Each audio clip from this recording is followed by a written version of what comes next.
Tyler Bundy with Keller Williams, your Advantage team, just doing a quick video for you on earnest money deposits. What is it? Why do we do it? How is it important to the seller? How is it important to the buyer? So that's what we're going to get into today. So first off, what is it? So an earnest money deposit is money a buyer puts down, puts it into an earnest money deposit, a non-interest bearing account, for security to the seller that they're serious about buying a house.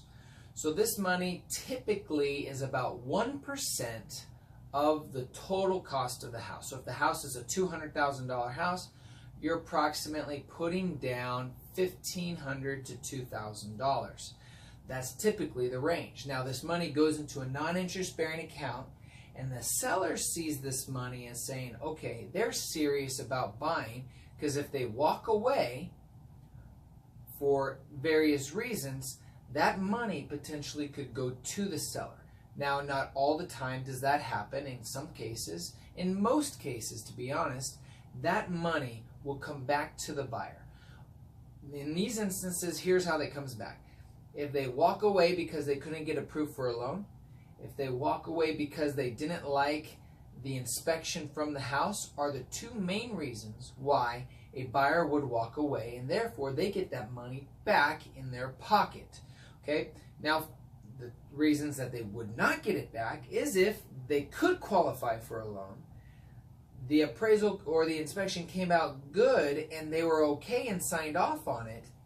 If and then they decide to walk away, they will lose their earnest money deposit.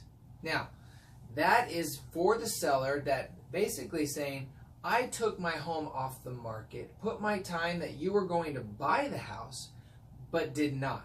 So I want to be compensated for the lost time that I don't have to market my house. Because it could be the holiday season. They could have sold it in, let's say, October, and then November comes around, and then they decide they don't want to buy the house. Now they're like, well, it's going to be harder for me to sell my house during Thanksgiving, which nobody's going to be probably buying a home on Thanksgiving.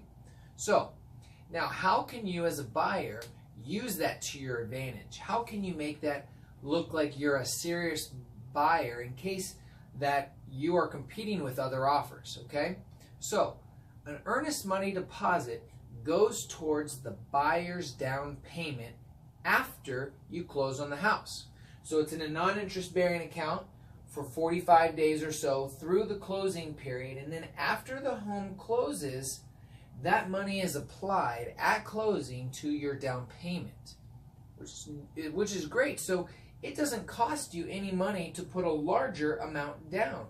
So if you're competing against other offers, let's say there's another buyer that is interested in the same house that the seller has just informed you with, you can now put a higher earnest deposit that won't cost you any money if you're serious about buying, and that money will show the buyer that you're more serious than maybe the other offer. Instead of putting $2,000 down in this instance, you might put $3,000 down, $4,000. I've seen people put $20,000 down before because they want the seller to know that they are a serious buyer and that they should be taken seriously on the offer that they're offering.